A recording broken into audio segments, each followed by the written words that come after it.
नाना प्रकार के मंत्र और औषधों का वर्णन। अग्निदेव कहते हैं, ए कुलजय ए सरस्वती स्वाहा, ये 11 अक्षरों का मंत्र मुख्य सरस्वती विद्या है। जो क्षार लवण से रहित आहार ग्रहण करते हुए मंत्रों की अक्षर संख्या के अनुसार उतने लाख मंत्र का जप करता है, वो बुद्धिमान होता है। अत्रि, अग्नि, वामनेत्र तथा बिंदु, द्रिंग, ये मंत्र महान विद्रावणकारी शत्रु को मार भगाने वाला है। वज्र और कमल धारण करने वाले पीत वर्ण वाले इंद्र का आवाहन करके उनकी पूजा करें और घी तथा तिल की 1,00,000 आहुतियां दें। फिर तिल मिश्रित जल से इंद्र देवता का अभिषेक करें। ऐसा करने से राजा आदि अपने छीने गए राज्य आदि तथा राजपुत्र आदि मनोवांछित वस्तुओं को पा जाते हैं। हल्लेखा, हिंग, ये शक्ति देवा नाम से प्रसिद्ध है। इसका उद्धार यूं है, घोष, अग्नि, र, दंडी, ई, दंड, हिंग। शिवा और शिव का पूजन करके शक्ति मंत्र ह्रीं का जप करें। अष्टमी से लेकर चतुर्दशी तक आराधना में संलग्न रहें। हाथों में चक्र, पाश, अंकुश एवं अभय की मुद्रा धारण करने वाली वरदायिनी देवी की आराधना करके होम आदि करने पर उपासक को सौभाग्य एवं कवित्व शक्ति की प्राप्ति होती है तथा वो पुत्रवान होता है। ओम ह्रीं ओम नमः कामाय सर्वजनहिताय सर्वजनमोहनाय प्रज्वलिताय सर्वजनम हृदय ममांगतम कुरु कुरु ओम। इसके जप आदि करने से यह मंत्र संपूर्ण जगत को अपने वश में कर सकता है। ओम ह्रीं चामुंडे अमुकम दहम दहम पचम पचम ममं वंशमानाय नमः स्वाहा ओम। ये चामुंडा का वशीकरण मंत्र कहा गया है। स्त्री को चाहिए कि वशीकरण के प्रयोग काल में त्रिफला के ठंडे पानी से अपनी योनि को धोए। अश्वगंधा, यवसार, हल्दी और कपूर आदि से भी स्त्रियां अपनी योनि का प्रक्षालन कर सकती हैं।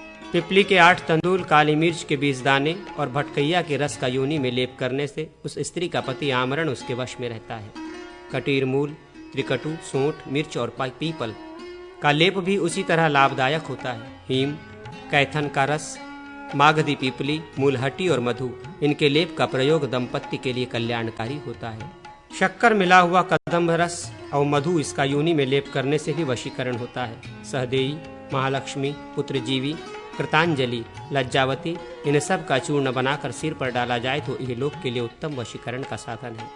त्रिफला और चंदन का क्वाथ, एक प्रस्थ अलग हो और 2 कुड़व अलग हो, भंगरैया तथा नागकेसर का रस हो, उतनी ही हल्दी, शंभुक, मधु, घी में पकाई हुई हल्दी और सूखी हल्दी, इन सब का लेप करें तथा बिदारी, कंद और जटामांसी के चूर्ण में चीनी मिलाकर उसको खूब मथ लें।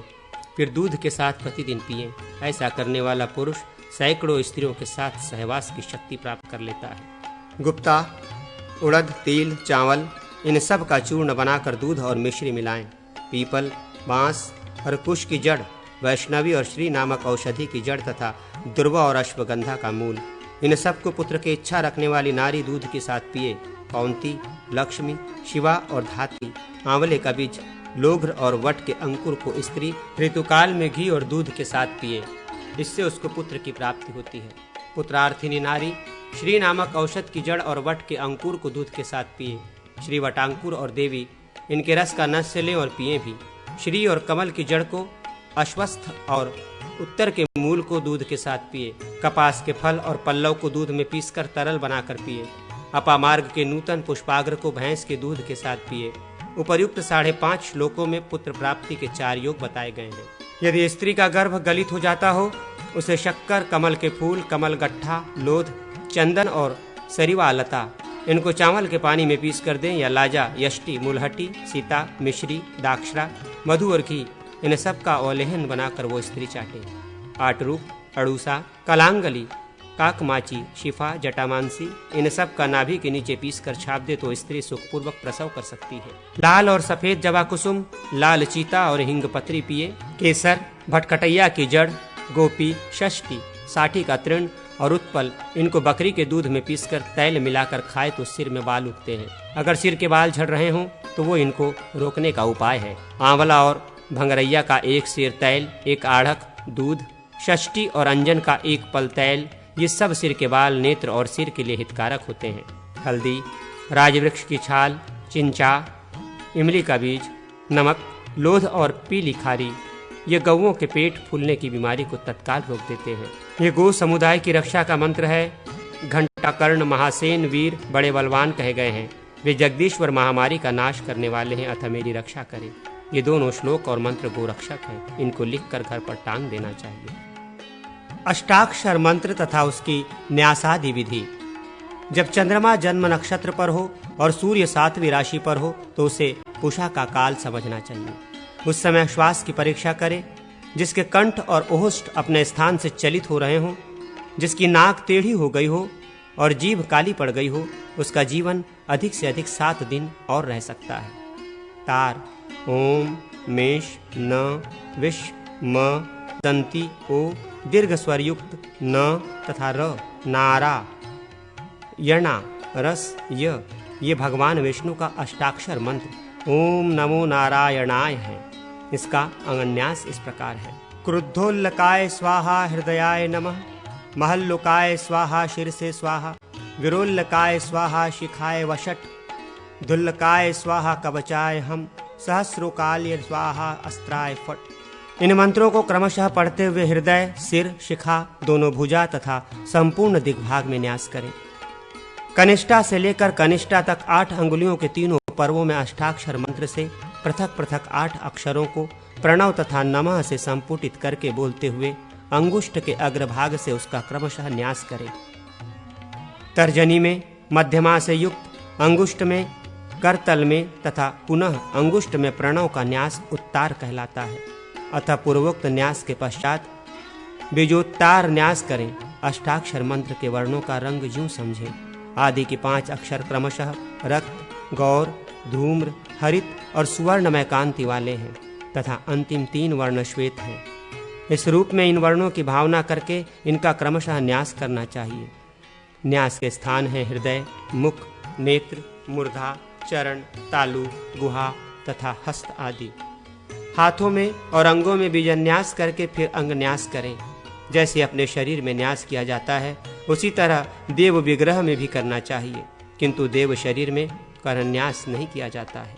देव विग्रह के हृदयादि अंगों में विन्यस्त वर्णों का गंध पुष्पों द्वारा पूजन करें। देव पीठ पर धर्म आदि, अग्नि आदि तथा अधर्म आदि का भी यथा स्थान न्यास करें। फिर उस पर कमल का भी न्यास करना चाहिए। पीठ पर ही कमल के दल, केसर, किंचक कल्लुक, व्यापक सूर्यमंडल, चंद्रमंडल तथा अग्निमंडल, इन 3 मंडलों का पृथक पृथक क्रमशः न्यास करें। वहां सत्व आदि 3 गुणों का तथा केसरों में स्थित विमला आदि शक्तियों का भी चिंतन करें। उनके नाम क्रमशः इस प्रकार हैं: विमला, उत्कर्षिणी, ज्ञाना, क्रिया, योगा, प्रही, सत्या तथा ईशाना। ये 8 शक्तियां 8 दिशाओं में स्थित हैं और 9वीं अनुग्रह शक्ति मध्य में विराजमान है। योग पीठ की अर्चना करके उस पर श्री हरि का आवाहन और पूजन करें। पाद, अर्ध, आचमनीय, पीताम्बर तथा आभूषण, ये 5 उपचार हैं। इन सब का मूल अष्टाक्षर मंत्र से समर्पण किया जाता है। पीठ के पूर्व आदि 4 दिशाओं में वासुदेव आदि 4 मूर्तियों का तथा अग्नि आदि कोणों में क्रमशः श्री सरस्वती, रति और शांति का पूजन करें। इसी प्रकार दिशाओं में शंख, चक्र, गदा और पद्म का तथा विदिशाओं कोणों में मुसल, खड्ग, शांग, धनुष तथा वनमाला की क्रमशः अर्चना करें। मंडल के बाहर गरुड़ की पूजा करके भगवान नारायण देव के सम्मुख विराजमान विश्वक्सेन तथा सोमेश का मध्य भाग में और आवरण से बाहर इंद्र आदि परिचारक वर्ग के साथ भगवान का सम्यक पूजन करने से साधक को अभिष्ट फल की प्राप्ति होती है। पंचाक्षर दीक्षा विधान, पूजा के मंत्र। अग्निदेव कहते हैं: मेष न, सर्ग विष, विसर्ग युक्त मकार म, श से पहले का अक्षर श और उसके साथ अक्षि इकार, शी दीर्घोदक, वा मरुत य। ये पंचाक्षर मंत्र नमः शिवाय, शिव स्वरूप तथा शिव प्रदाता हैं। इसके आदि में ओम लगा देने पर ये षडक्षर मंत्र हो जाता है। इसका अर्चन भजन करके मनुष्य देवत्व आदि उत्तम फलों को प्राप्त कर लेता है। ज्ञान स्वरूप परम ब्रह्म ही परम बुद्धि रूप है। वही सबके हृदय में शिव रूप से विराजमान है। वो शक्तिभूत सर्वेश्वर ही ब्रह्मा आदि मूर्तियों के भेद से भिन्न सा प्रतीत होता है। मंत्र के अक्षर 5 हैं, भूतगण भी 5 हैं तथा उनके मंत्र और विषय भी 5 हैं। प्राण आदि वायु 5 हैं, ज्ञानेंद्रियां और कर्मेंद्रियां भी 5-5 हैं। ये सब की सब वस्तुएं पंचाक्षर ब्रह्म रूप हैं। इसी प्रकार ये सब कुछ अष्टाक्षर मंत्र रूप भी है।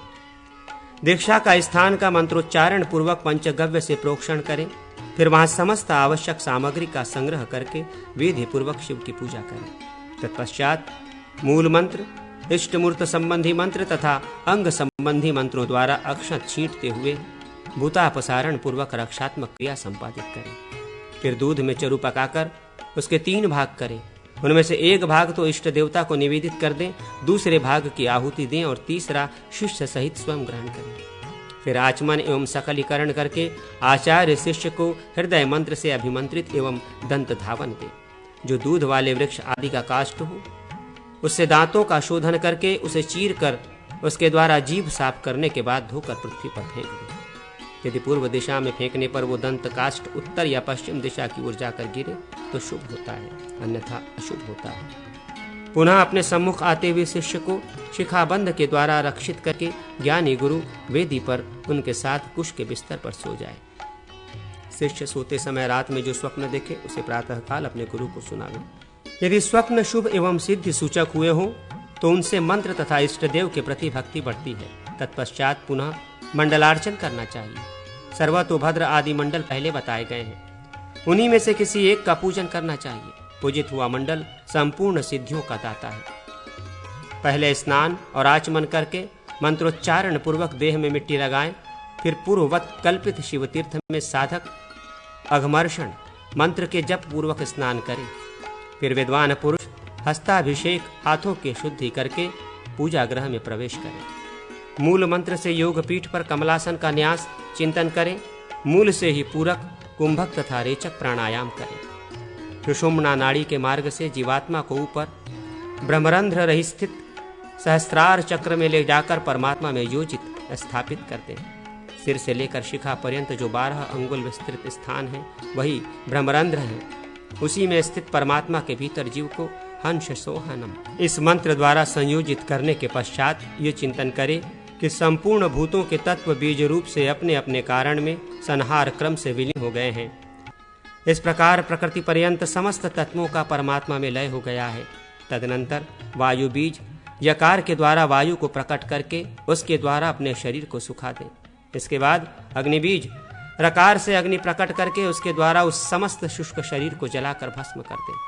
उसमें से दग्ध हुए पाप पुरुष के भस्म को विलगाकर अपने शरीर के भस्म को अमृत बीज वकार से प्रकट कर अमृत की धारा से आप प्लावित कर दें। इसके बाद विलीन हुए प्रत्येक तत्व के बीज को अपने अपने स्थान पर पहुंचाकर दिव्य शरीर का निर्माण करें। दिव्य स्वरूप का ध्यान करके जीवात्मा को पुनः ले आकर हृदय कमल में स्थापित कर दें। ऐसा करने से आत्मशुद्ध संपादित होती है। तदनंतर न्यास करके पूजन आरंभ करें। पंचाक्षर मंत्र के न, म आदि 5 वर्ण क्रमशः कृष्ण, श्वेत, श्याम, रक्त और पीत कांति वाले हैं। नकरादि अक्षरों से क्रमशः अंगन्यास करें। उन्हीं अंगों से तत्पुरुष आदि 5 मूर्तियों का भी न्यास करना चाहिए। तदनंतर अंगुष्ठ से कनिष्ठिका पर्यंत 5 अंगुलियों में क्रमशः अंग मंत्रों का सर्वतोभावेन न्यास करके पाद, गुहा, हृदय, मुख तथा मूर्धा में मंत्राक्षरों का न्यास करें। इसके बाद मूर्धा, मुख, हृदय, गुहा और पाद इन अंगों में व्यापक न्यास करके मूल मंत्र के अक्षरों का तथा अंग मंत्रों का भी वही न्यास कर दें। फिर अग्नि आदि कोणों में प्रकट पीठ के धर्म आदि पादों का जो क्रमशः रक्त, पीत, श्याम और श्वेत वर्ण के हैं चिंतन करके उनमें सांध्य मंत्र के अक्षरों का न्यास करें तथा पूर्वादि दिशाओं में स्थित अधर्म आदि का चिंतन करके उसमें अंग मंत्रों का न्यास करें।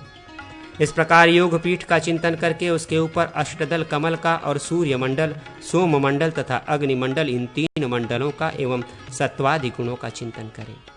इसके बाद अष्टदल कमल के पूर्वादि दलों पर वामा आदि 8 शक्तियों का तथा कर्णिका के ऊपर 9वीं मनोन्मनी शक्ति का न्यास या चिंतन करें। इन शक्तियों के नाम इस प्रकार हैं: वामा, ज्येष्ठा, रौद्री, काली, कल विकारिणी, बल विकारिणी, बल प्रथमिनी, सर्वभूत दमनी तथा नवी मनोन्मनी। ये शक्तियाँ ज्वाला स्वरूपा हैं और इनकी कांति क्रमशः श्वेत, रक्त, शीत, पीत, श्याम, अग्नि, सदृश, असित, कृष्ण तथा अरुण वर्ण की हैं। इस प्रकार इनका चिंतन करें। तदनंतर अनंत योग पीठाय नमः से योग पीठ की पूजा करके हृदय कमल में शिव का आवाहन करें। स्फटिकाभम चतुर्बाहुम फालशूल धरम शिवम साभयम वरदम पंचवदनम च त्रिलोचनम, जिनकी कांति स्फटिक मणि के समान श्वेत है, जो 4 भुजाओं से सुशोभित हैं और उन हाथों में फाल, शूल तथा अभय एवं वरद मुद्राएं धारण करते हैं, जिनके 5 मुख और प्रत्येक मुख के साथ 3-3 नेत्र हैं, उन भगवान शिव का मैं ध्यान एवं आवाहन करता हूँ।